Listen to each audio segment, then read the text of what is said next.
for my high school life, every memory kay ganda. High school days, oh my high school days are exciting kay saya. There are times may problema ka kung ang homework left undone. Pray ka lang, huwag tawagin ka upang di pagtawanan. High school love, my one high school love, not infatuation or crush. Tunay to siyang buhay ko, name niya lang ako'y nagbablush. Bakit nga ba ang first love ko ay di serious, so it seems? Kung alam lang ang first love ko, he is always in my dreams. Ang saya ng high school, 7 years in my school, di na mapapantayan. Chapter nga ng buhay, nasadyang makulay, alaala kailanman. High school life, oh my high school life, every memory kay ganda. High school days, oh my high school days are exciting kay saya. High school life, at ang high school life ay walang kasing saya. Bakit kung graduation ay luluha kang talaga? High school life, at ang high school life ay walang kasing saya. Bakit kung graduation ay luluha kang talaga? Ang saya ng high school, 7 years in my school, di na mapapantayan. Chapter nga ng buhay, nasadyang makulay, alaala kailanman. High school life, oh my high school life, every memory kay ganda. High school days, oh my high school days are exciting kay saya. High school life, at ang high school life ay walang kasing saya. Bakit kung graduation ay luluha kang talaga? High school life, at ang high school life ay walang kasing saya. Bakit kung graduation ay luluha kang talaga? High school life, at ang high school life ay walang kasing saya. Bakit kung graduation ay luluha kang Pagdiriwang sa kalan ng Ama at ng Anak at ng Espiritu Santo. Amen. Sumainyo ang Panginoon. Mga kapatid, masaya ang pipito na ito. Kayo ay nagsasama sa isang katalakay ito sa inyong buhay bilang kanaklase at bilang nagbabalik sa inyong bayan, nagbabalik sa inyong pangalan. Tatanggapin natin ang pagkapahal ng Diyos, kaya ihanda natin ang ating mga kalooban. Tayo ay nanghihila o wala ang grasya ng Diyos, nakasama tayo sa Kanya, kaya hindi nagkakamalikin tayo sa ating kapwa. Kaya hingin tayo ng awat o tawaran. Tayo ay may naglulutol ang marapang tumayo sa Panginoon.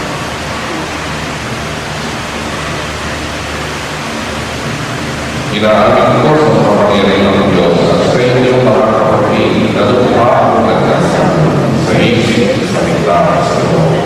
Sa aking pagkukulang, kaya sinasama ko sa kalapit na iyan sa lahat ng kahit o kapatid at sa inyong mga kapatid na may panalangin sa Panginoon ating Diyos.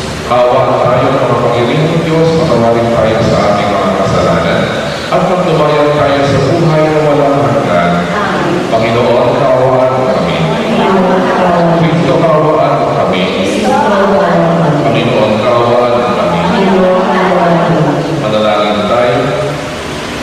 Ama namin makapangyarihan, natin mong lubusin sa aming pag-iiwang kapaggalaan sa pagkabuhay ng anak ng mahal, upang ang mga minarapat mo sa pinyang pagbakong buhay ay maging hitik sa bungang dulot na iyong pagsubaybay at maluwalhating makarating sa ligaya magpakilanman sa pamamagitan ni Yesu Cristo kasama ng Espiritu Santo magpasawalang hanggan. Amen. Sa iyo ng alas, tagumpay ng naliligtas. Bakit na namamahala sa bukal na inaita? Umawit ng buong awit at buong naiyakan. Pagkat yung ginawa niya ay kahangahan ng tunay. Sa sariling lakas niya, taglay na kabanahan. Walang hirap na natangoy ang hangal na tagumpay. Bakit na namamahala sa bukal na inaita? Ang tagumpay niya ito ay siya na rin ang nakahayag.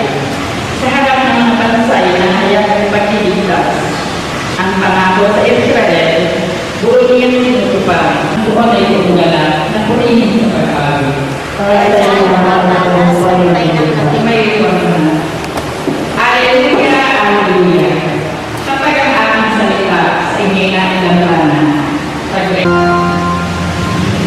Sumainyo ang Panginoon. Ang mabuting balita ng Panginoon ayon kay San Juan. Patuloy kayo pagkakas. Noong panahon iyon, sinabi ni Jesus sa kanyang mga alagad, "Kung ako'y kilala ninyo, kilala na rin ninyo ang aking Ama.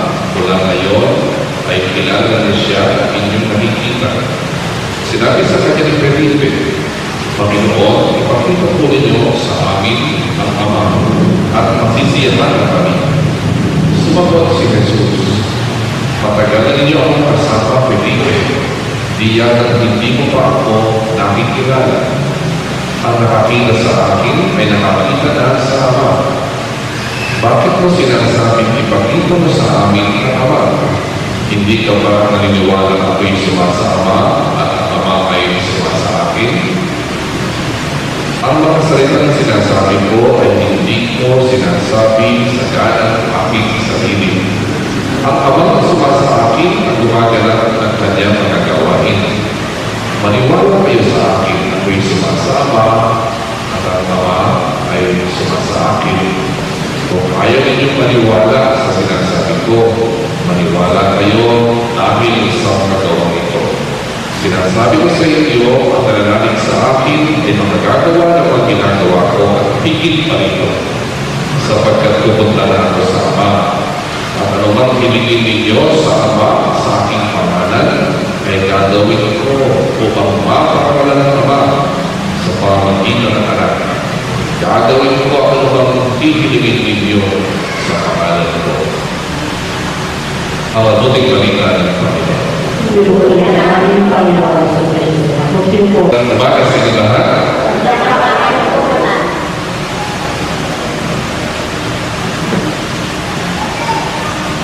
Pwede po bang tingnan niyo yung katabi niyo at sabihin niyo lang po na salamat sa Diyos at buhay ka pa.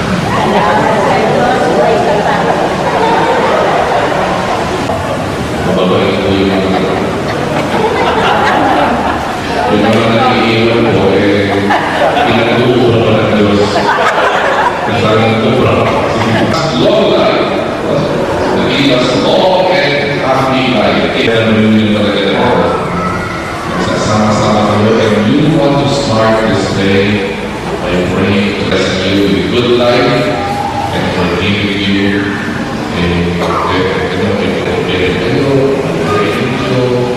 pati mga kalot ninyo kung mga sakit ninyo, no? Because reunion is a very good time. Reunion is a time to remember. You gather again to remember. Paalalaman. Pinakamaganda, alam ng news sa klase. Sino ang pinakagwapo?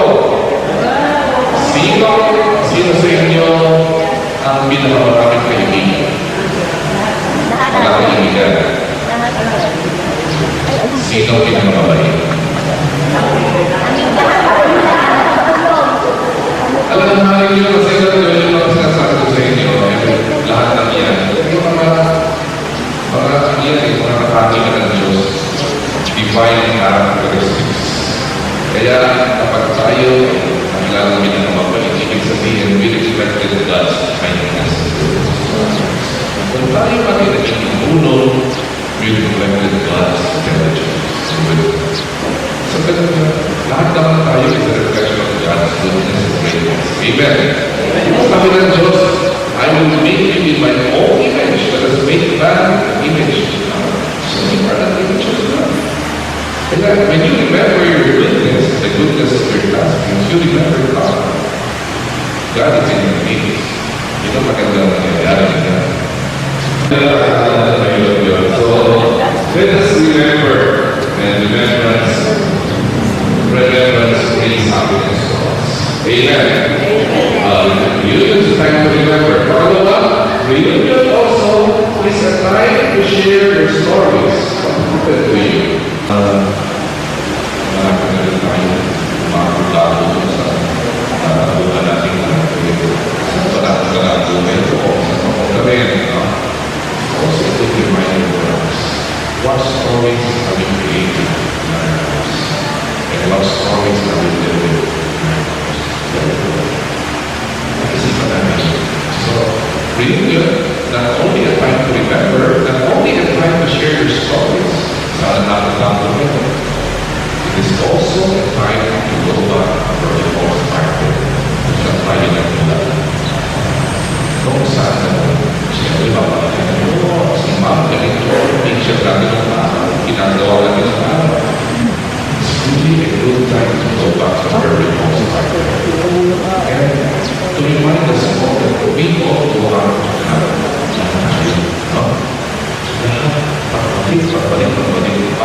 Babalik din tayo. Saan tayo pupunta? Pupunta tayo sa Diyos. Kung tayo galing, di ba? Sige ba? Tayo nagkakahilan. Nagkakahilo pa rin tayo. Bakit? Galing ka sa lupa. Subukan yung hindi maligo ng mga tatlong araw. Ako yung lupa. Ito kami nagkakahilan. At doon din tayo mapuntahan. Kung tayo napuntahan natin, galing tayo sa lupa, babalik tayo sa lupa. Espiritu na galing sa Diyos at babalik din tayo sa Diyos.